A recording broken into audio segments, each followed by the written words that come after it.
Oggi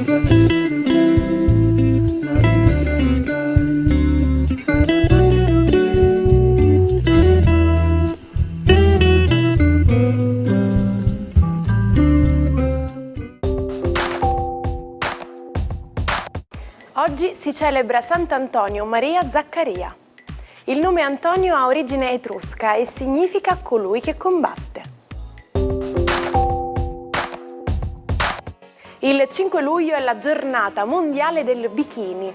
La più antica storia del bikini è stata documentata in un'opera d'arte chiamata La Camera delle Fanciulle, risalente al periodo diocleziano intorno al 300 d.C., nella villa romana del Casale in Sicilia, portata alla luce da Gino Vinicio Gentili tra il 1950 e il 1960. Nel mosaico vengono raffigurate donne in abiti simili al bikini che partecipano ad attività sportive ed atletiche mentre sollevano pesi, lanciano il disco e corrono. L'inventore pensava che questo indumento estivo potesse provocare effetti esplosivi. Colorato, a fantasia, a fascia o con le spalline, avete capito bene, stiamo parlando del bikini. Il 5 luglio 1946 il sarto francese Louis Réal presenta ufficialmente un costume da bagno femminile a 2 pezzi che lascia la pancia scoperta. Il nome richiama l'atollo di Bikini nelle isole Marshall, nel quale negli stessi anni gli Stati Uniti conducevano test nucleari. La reazione iniziale della gente è di vergogna, tant'è che si fatica a trovare una modella disponibile a indossarlo. La prima è Michelle Bernardini. Le grandi star del cinema come Brigitte Bardot e anche i concorsi di bellezza contribuiranno alla diffusione del bikini a partire dalla seconda metà degli anni 50. Oggi vi lascio una curiosità sul cinema. Nel film Jurassic Park i tecnici del suono hanno dovuto inventare da zero i versi dei dinosauri perché ovviamente non sappiamo davvero che suoni facessero. Il risultato? Una combinazione geniale. Il ruggito del T-Rex è stato creato unendo il barrito di un elefante, i versi di una tigre e, non scherzo, l'abbaio isterico di un Jack Russell.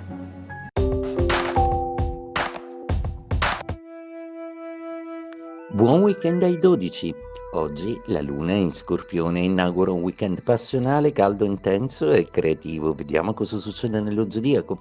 Ariete.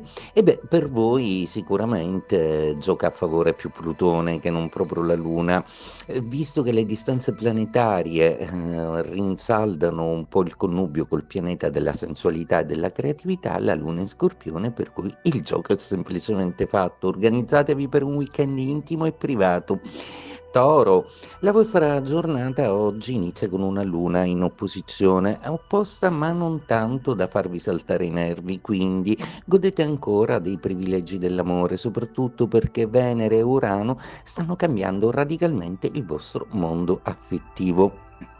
Gemelli, Venere entra finalmente nei vostri gradi e quindi viva l'amour. È una Venere uranizzata, quindi una Venere che porta cambiamenti. I gemelli sono tutti a un bivio, decideranno se continuare o lasciare, ma qualora e laddove continuassero, le sorprese non mancheranno, sorprese positive, piacevoli, svolte e dichiarazioni d'amore che cambiano un po' la vita.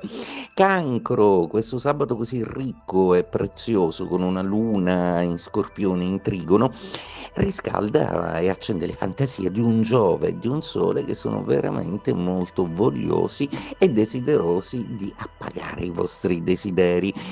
Leone, la vostra giornata oggi procede con una luna di quadratura a Mercurio. Oggi non sarete invece proprio bravi a dialogare, a parlare. Esprimetevi però sensualmente con i vostri gesti, siate coinvolgenti, solari, caldi, affettivi e vedrete che tutto andrà comunque bene. Non bisogna per forza usare le parole. Vergine, Marte nei vostri gradi sta facendo un ottimo lavoro. Oggi peraltro è in accordo sia con la Luna che con il Sole, quindi le energie che vi stanno ricaricando sono quanto mai preziose. Soffre un po' il vostro pianeta, Mercurio, un po' castigato dalla Luna, ma essendo il Leone comunque dovete solo essere bravi a non chiedere chiarezza laddove forse a volte un po' di mistero può essere anche più coinvolgente. Bilancia, la vostra giornata oggi procede con una luna di seconda casa, una luna che mette in evidenza i limiti proprio del vostro rapporto affettivo. Questo weekend è importante nelle coppie perché si riscopre l'intimità o si capirà che ci sono dei limiti importanti intorno ai quali è il caso di discutere. Scorpione, protagonisti un po' della giornata con questa luna nei vostri gradi che forma degli aspetti assolutamente intensi e passionali con Giove, col Sole, con Marte e beh, tutto quello che vi serviva per inverdire il fatto che siete i campioni in carica dello zodiaco in quanto a passionalità. Sagittario, giornata molto importante oggi perché la luna vi suggerisce tanti sussurri d'amore e voi volete fare le cose sul serio, dato i trigoni di Saturno e Nettuno, ma non solo, anche Plutone vi fa giocare un po' all'intrigo e vi chiede di essere un pochino meno baldanzosi del solito e un po' più concentrati su quello che fate. Capricorno, la vostra giornata si avvale di una luna molto importante, una luna che vi porta consiglio, che vi porta amicizie, che vi porta squadra e gli altri pianeti concorrono per avere con voi un ottimo rapporto zodiacale in termini di amore e di affetto. Probabilmente la Venere uscente dal Toro vi fa perdere un po' di vista le coordinate strettamente legate alla coppia, forse sarete più disposti a livello amicale. Acquario, a proposito di amici, la Venere uranizzata entra in trigono in Gemelli, ottimo per voi, per cui sarà una giornata in cui vi dedicherete all'amore, alla seduzione, al vostro fascino magnetico e finalmente una bella storia d'amore. Pesci, per voi la giornata è molto interessante, luna di trigono dallo Scorpione, perdete l'amicizia di Venere in Toro, il Venere cade in Gemelli adesso e inizia una quadratura per cui qualcosa che vi disturba del partner proprio non riuscite più a tollerarla e probabilmente glielo direte. Se vi dico Dolly, a cosa pensate? Vi do un altro indizio. Stiamo per parlare dell'esperimento celebre che ha portato alla clonazione del primo mammifero al mondo. Il 5 luglio è una data storica nel campo della scienza perché in quel giorno nacque la pecora Dolly, battezzata così in onore della cantante country Dolly Parton. Questo straordinario esperimento fu condotto a Edimburgo. Le prime cavie furono Megan e Morag, tuttavia non riuscirono ad essere clonate con successo.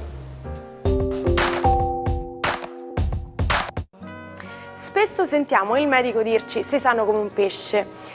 Che è strano, no? Perché i pesci sono sani.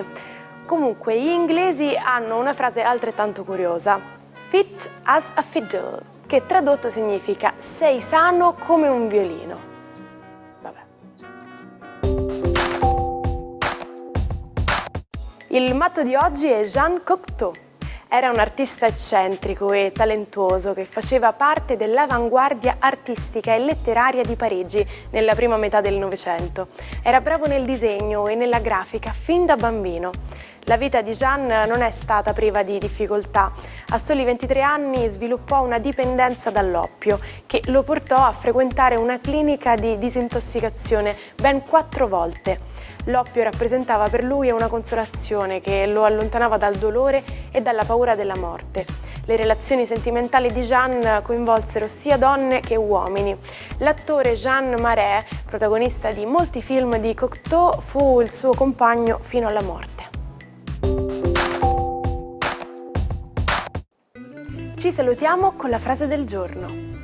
Chi decide cosa è normale? La normalità è un'invenzione di chi è privo di fantasia. Che poi, anche in quello che viene considerato normale e ordinario, si può sempre trovare qualcosa di magico e romantico. Vi auguro una giornata piena di curiosità per meravigliarvi sempre delle piccole cose. Io vi aspetto qui anche domani con l'Almanacco. Buona giornata dalla vostra Martina.